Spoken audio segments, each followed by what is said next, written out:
My name is Pius Kiwango. I'm a pharmacist and M&E specialist. I work at Kilolo District Hospital in Iringa. And last year I graduated from Municipality University, where I conducted these studies with my supervisors, Dr. Amani and Dr. Linda. And this study was a case study in which we evaluated the implementation of Medicine and Therapeutics Committee guideline in primary healthcare facilities which are in Kinondoni Municipality.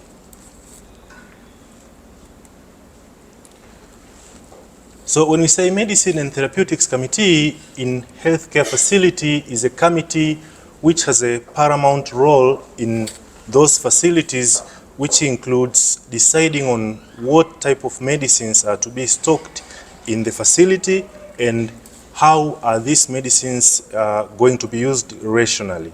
So the issues of antimicrobial resistance and all those programs which fall under rational use of medicines are being monitored by this committee. And so this guideline, which guides the functioning of the Medicine and Therapeutics Committee in health facilities, was reviewed in 2020.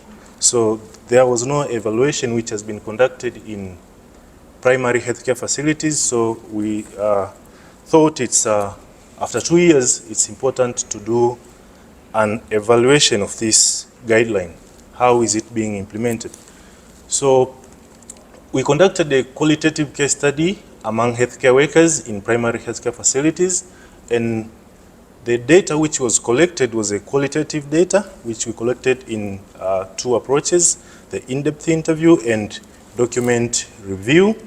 And then data analysis was done by using hybrid approach, which means we were using the inductive and deductive method, and Vivo 12 software was used in data management and analysis. So in the course of this study, we managed to recruit 21 healthcare workers, and these were from the Council Hospital, the Mabwepande Hospital, and 3 health centers and 5 dispensaries.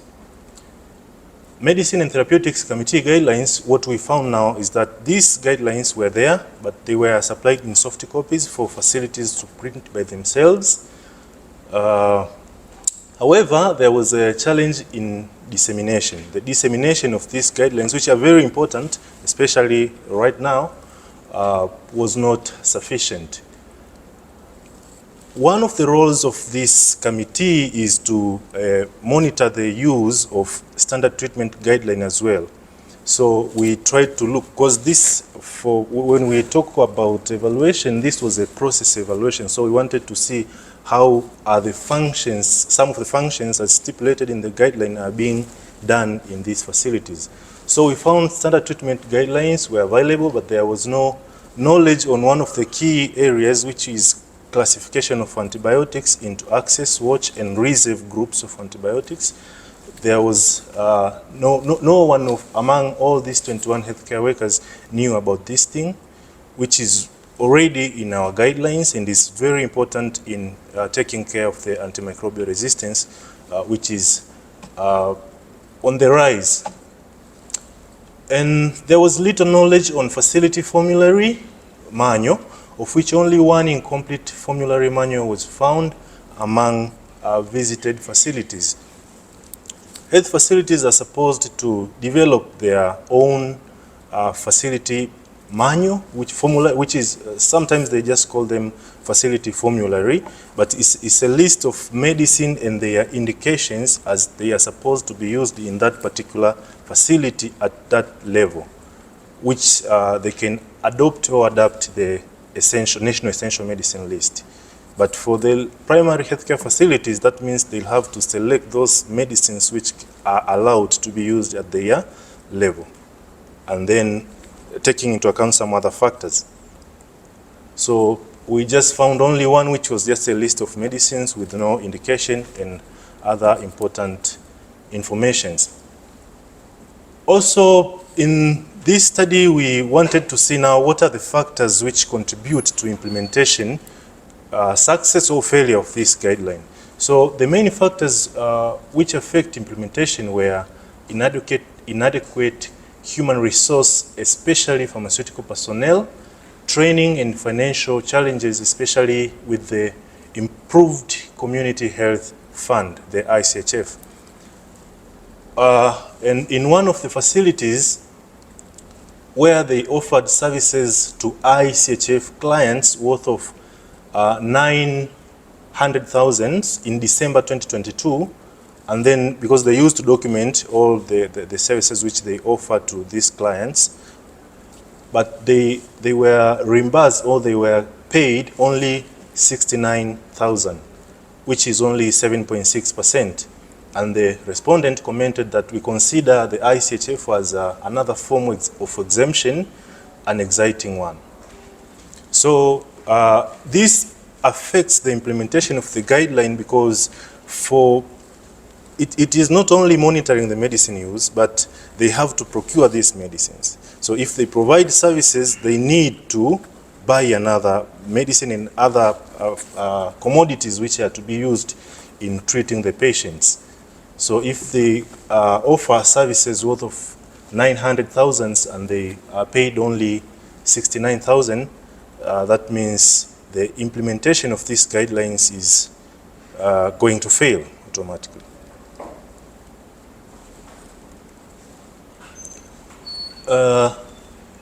Now coming to conclusion and recommendation. The dissemination of Medicine and Therapeutics Committee guidelines in primary health care facilities is still poor and require additional efforts.